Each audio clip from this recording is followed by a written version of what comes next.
Hello everybody, my name is Aidan Regan. I'm an assistant professor at University College Dublin and director of the Jean Monnet Centre of Excellence in the New Political Economy of Europe. We're developing a new podcast series at this centre aimed at debating questions and puzzles in the European political economy to move beyond the classroom and to reach out to new communities. Today we spoke with Professor David Soskice about his new co-authored book with Torben Iversen, Democracy and Prosperity, Reinventing Capitalism Through a Turbulent Century. This is a provocative book, it's a controversial book. The book argues that contrary to pessimistic assumptions about globalization, skills-based technological change, rising nationalist populism, the advanced capitalist democracies of the world are very resilient. Democracy and capitalism, it is argued, mutually reinforce each other, and the core reason for this is that the median voter supports those policies that underpin advanced democracies. The median voter, in this perspective, does not want redistribution downwards, rather they want access to the new economy, both for them and their kids. Capitalist democracy is primarily about generating the conditions for economic growth and improving the living standards of the middle class. So far, so good. Central to their argument is the role of education and skills development, which they argue is the fundamental determinant of the new economy and the advanced sectors of the new economy, think ICT. Drawing upon extensive research in economic geography, they show that the business cluster effect of graduate skilled workers in urban cities is what drives the agglomeration effect of the new economy. High-tech growth in this perspective is city-based growth.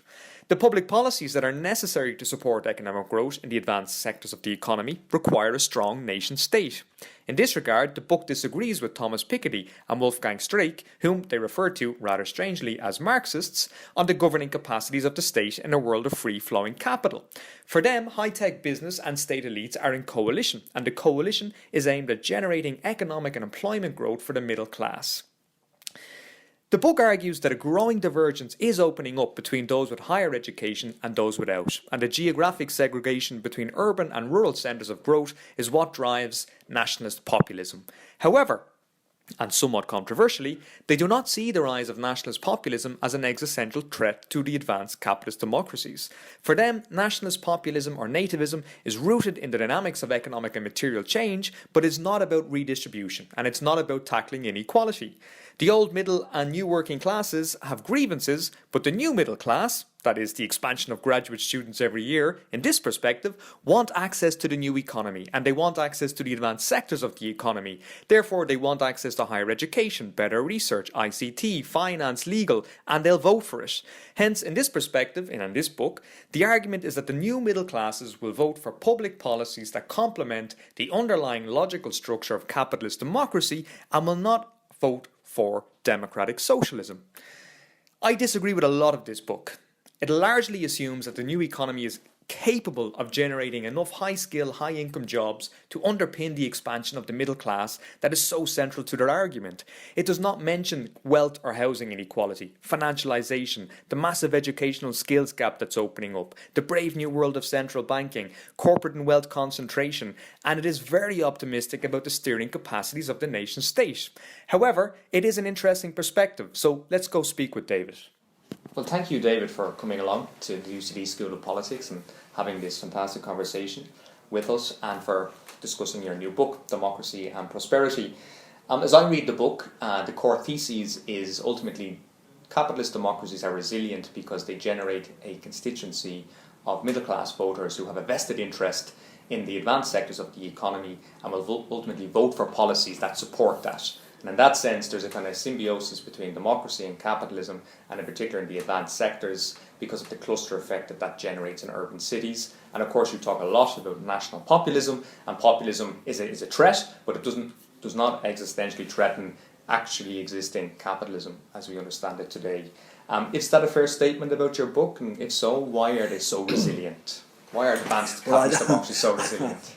I don't... We're looking at a very long period of time, and quite how populism is going to work and affect things is still in the future. Or rather, we can have ideas about it. But what I think we wanted to say, what I think we want to get away from, is first of all the idea that advanced capitalist systems are, in some sense, dictated by advanced capitalism. We actually argue that advanced capitalism politically is pretty weak in a country like the UK, and indeed we wouldn't have expected Boris Johnson, as a leading member of the government at the time, to say fuck business if business was this very dominant influence on what was happening. And indeed we wouldn't have expected to see Brexit, to which business by and large, or at least all the advanced sectors of business, are deeply opposed. We wouldn't have expected to see Brexit happening if advanced capitalism was what was dictating what goes on in the UK. So one thing which we want to say was what's going on is not driven by what's happening to advanced capitalism. Advanced capitalism may be very important in developing countries like Brazil. It's not important politically as a political force in the UK. So that's one thing we definitely want to say. We also want to say that a country like the UK still, or most advanced advanced economies, have a lot of autonomy. Most economies can choose within a lot of areas about what political policies are going to be followed, and that's a political choice rather than a choice which is imposed on them in some sense by the outside. And the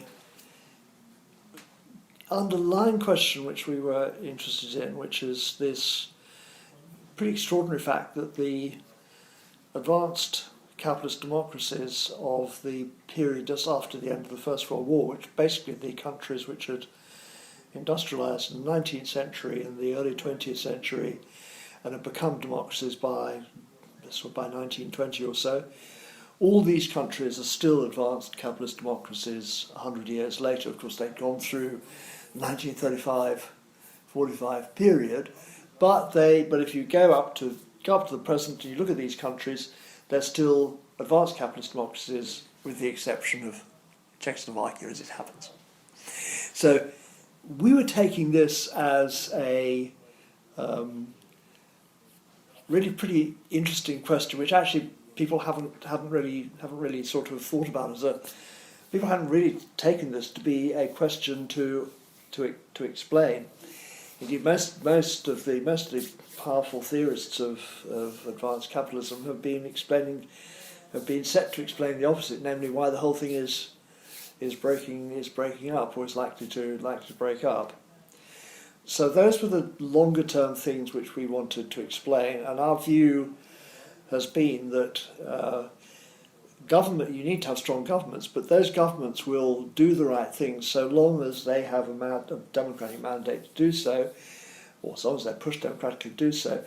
And our view is that there is a majority in the electorate, or at least there are a lot of people in the electorate who do feel strongly that governments should be, that they vote for governments or vote for parties which have proved their competence at economic management. And so we say, well, who's going to benefit from the advanced sector of the economy? Well, people who work in the advanced sector of the economy to start with, and then a large number of aspirational voters who want their children to benefit from jobs in the advanced economy. They'll all vote for them, or they'll vote for parties which they see as having a good reputation for economic management of these sectors. And that then pushes all leading parties to take economic management extremely seriously. And for the last 50, 60, almost probably 100 years, actually, when you look at elections, you see parties talking about economic management, that economic management is an absolutely central part of the way in which the electoral system works. So I might then just perhaps push you a little bit on that, because in that sense, what really matters is that you have an expanding middle class, right? Yes. And then in the book, you measure that through the expansion of graduates and the growth in higher education numbers. Others have tried to get at it by looking at questions of occupational upgrading and the type of new jobs that are being created and whether or not you have more good jobs being created than bad jobs. So I wonder, particularly over the past 10 to 15 years, do we see an expansion of the middle classes as a core constituency? And if not, what does that tell us about the future? So I think this is really a deeply important question. The last 10 years, let's say up to the financial crisis in 2007, 2008, things were going okay. There was a big expansion of graduates and a large expansion of graduate jobs. Last 10 years, there have been a lot of problems about expanding graduate jobs in line with the expansion of people going to university, and that's true in most countries. It's definitely true in the UK, and I think it's a big problem because if you, as came back to what we were saying earlier, if you want aspirational voters to vote for governments which are pushing the advanced sectors of the economy, you're going to get that when if you go to university, you get a good job, and good jobs have been growing far more slowly for a very straightforward reason, that we've been going through this prolonged quasi-recession. It's not an unemployment problem. Governments have managed to reduce unemployment during this period, but they've done that by allowing less good jobs to be created. They haven't done it through an expansion of graduate jobs, and that's a huge problem. So in a sense, there's a certain irony here whereby arguably one would need more technocratic economic policies to be pursued in the interest of public investment, higher education, vocational training. But of course, technocracy is precisely the enemy of populism, which is the emergence of those who have grievances from that sector. So in that sense, the choice is technocracy or populism, and about trying to get the balance together. But in the book, you focus, I think, a lot, and I think it's very useful, on this idea of the Great Gatsby curve, on the relationship between inequality and intergenerational mobility.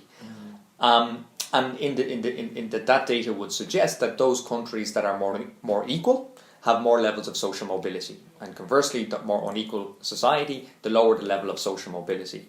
And then those countries who are more equal tend to also have more popular support for redistribution, which kind of becomes its own self-reinforcing logic in favour of more egalitarian outcomes. Whereas countries that are more unequal tend not to vote more redistribution. I found this very interesting in the book. So it made me think, though, and this is my question,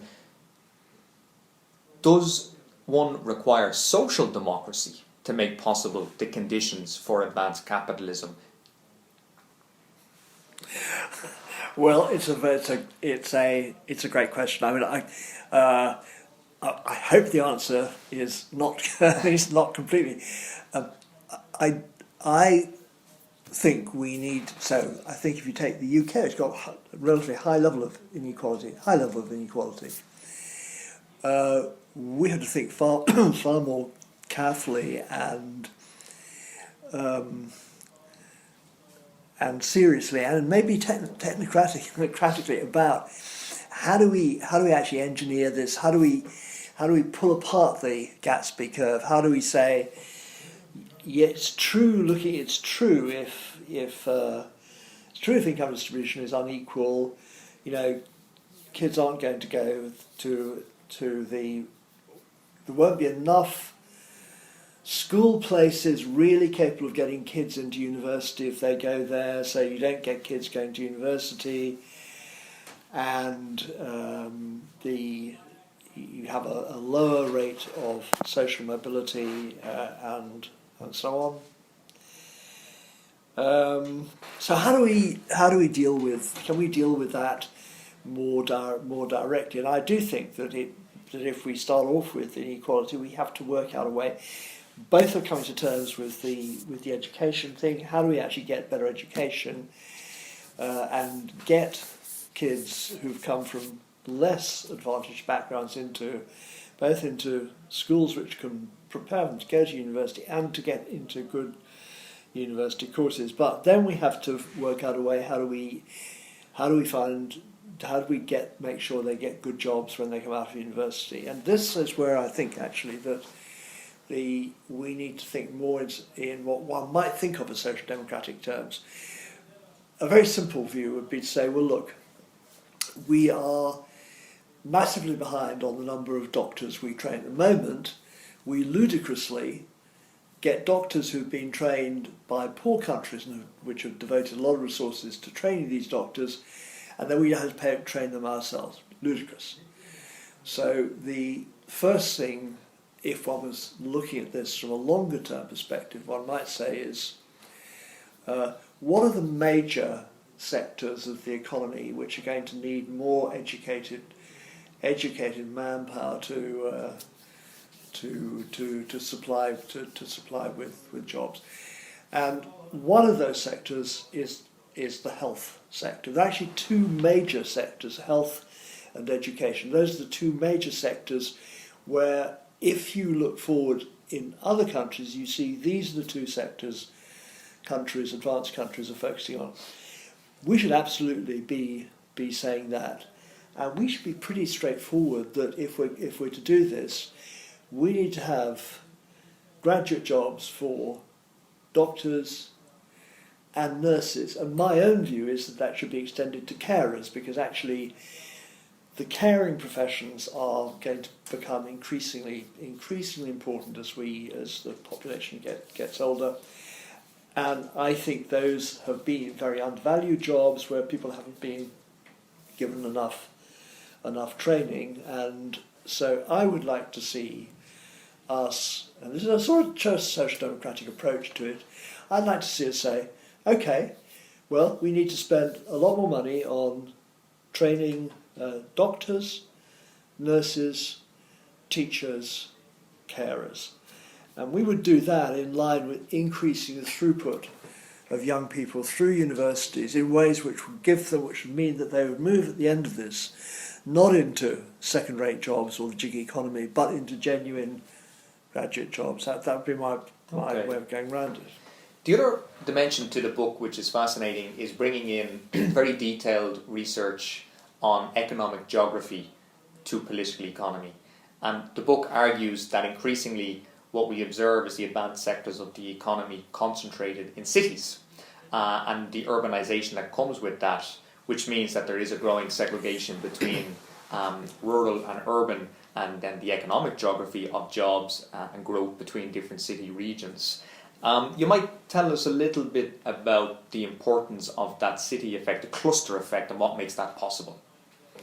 Well, I think it's hugely important. I think it's absolutely central to what's going on, actually, in pretty much all the advanced countries we've looked at. I think it works in different ways, but this effect is big and it's crucial. If you look at it in relation to the UK, what we're seeing in the UK is a certain number of cities are growing have grown very effectively, the so-called agglomeration effect. And at the same time as that, the agglomeration effect, well, let's talk a little bit about agglomeration effect, because that's sort of behind it. Increasingly, with the knowledge economy, companies need more and more able, educated people to work for them, but they need to work. They need people to work together. They need co-location of workers. You typically get, with co-location of workers, you get areas where there'll be a whole number of companies, let's say, working in finance is a very obvious example in the city of London, but there are many other examples of this. And that then means that you get more and more young people, typically young people with degrees, maybe young professionals, whatever, coming in and working in city centres.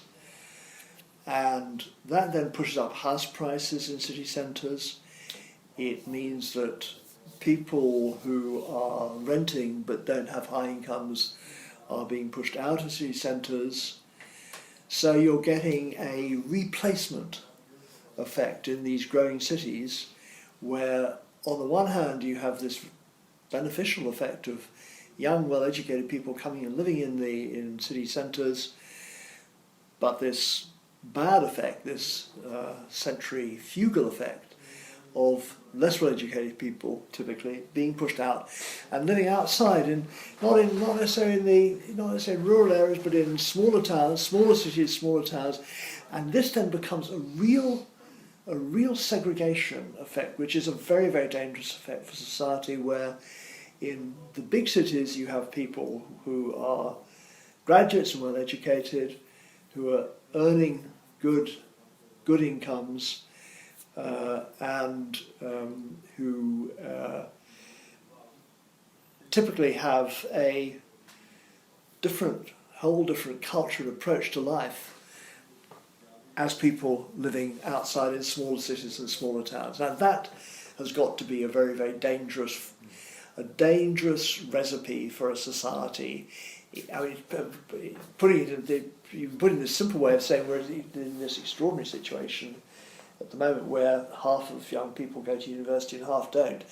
What on earth is that going to do to society if we get that sort of division, and then that division gets replicated geographically with graduates in big cities, non-graduates outside, wholly different cultures developing, and a really unequal set of outcomes in a whole lot of different ways. And of course, that leads us perhaps onto the big question of the day, which is Brexit, which is related to a lot of these things. But I have read some pieces, and I think there's a lot of research has been done. I think we know a lot about the determinants of the vote and why people voted the way they did. We know a lot about how that intersects between income, education, skill level, gender, and so on. But I think there's a lot of research done on that. But I've read some things recently which I found peculiar, which is certain authors suggesting that the European Union itself was somehow responsible for the type of growth model that emerged within Britain over the past 10, 15, 20 years. It seems to me that the challenges facing the UK are very much domestic policies and their domestic policy choices, whether we're talking about inequality or polarisation. These are things that are the product of choices of the growth model within the UK. So what's your take on that in terms of Brexit? To what extent is the European Union responsible for? Well, I don't believe it is, and I don't believe that Europe... I mean, I think we pursued really stupid policies economically in terms of growth, in terms of attempted growth, which have failed miserably. But I don't see the European Union as responsible for that. I mean, not that the European Union, as it were, has exactly a clean slate when it comes to economic policies. I don't think they do. I think that they have very much underwritten the austerity policies which have been pursued by a lot of countries, including the UK. But I think this was very much our own choice to do that. And what has happened is almost a standard story. You have a huge recession. You have a huge financial crash. Countries build up large debts as governments try and bail out banks and so on, and then governments look around in horror and see the height of their national public sector debt, and then try and reduce it. And that's doing that, which then deleveraging, which then leads to this really sharp austerity policies where governments are trying to cut public expenditure in order to get the debt down. Now, you might well say, why do governments cut public expenditure? Why don't governments increase taxation? That's one question, which is quite an interesting question to ask, and it's quite telling that we do this, and it's you feel it's quite a conservative reaction, and it would be very interesting to look carefully at countries where you didn't have conservative governments to see whether the same policies were being pursued. But I don't think the policies were hugely different. So that may be something to hold at the door democracy, because although I do think democracy drives a lot of things in a beneficial direction, I think there are also things which are not necessarily driven in a beneficial direction. I think this choice between cutting public expenditure rather than raising taxation is probably reflects governments being influenced by the force of democracy. How do you see Brexit playing out in the next few months?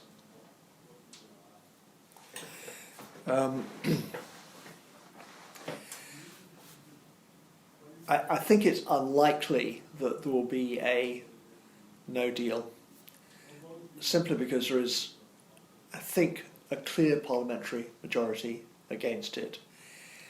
And I think that the choice which the Prime Minister made, or the direction the Prime Minister made just recently to try and renegotiate the treaty by renegotiating the backstop makes virtually no sense. So quite why Conservative MPs felt they had to back it, I don't know. But at the moment the government is in a completely contradictory situation. It wants to have backstop, but it doesn't want to have a backstop. It wants to have completely free movement between Northern Ireland and the rest of the United Kingdom, but it's not prepared to have a customs union. So that's really, and those are Theresa May's ludicrous so-called red lines. It's really not clear why she got a majority of MPs to vote in favour of that, unless the Conservatives were really worried that the alternative was a general election, and they were worried that they would lose a general election. I don't know whether they would, but it's very difficult to quite understand why so many Conservative MPs who have been in general opposed to what she's been doing should now turn around and support her. Maybe they believed her when she said she could go back to Brussels and renegotiate the backstop. Difficult to see quite how she can do that and come out with the things she wants to come out with, namely no customs union, the ability for us to negotiate trade agreements where we want to negotiate them, and at the same time no borders between Northern Ireland and ERA, and no borders, but no barriers between moving from Northern Ireland to the rest of the United Kingdom. We shall see. I mean, I can't believe my compatriots or those on the Conservative Party benches are quite as dumb as this. But we'll have to see. We will have to see, and I suppose it's going to be an interesting few months, and very topical and central to what we're trying to do here now at the new Jean Monnet Centre on thinking about the new political economy of Europe. So thank you very much for your time, Professor Soskice, and we hope to hear from you again soon. And thank you very much for a very, very, very stimulating discussion and afternoon. Thank you. Thank you. Thanks.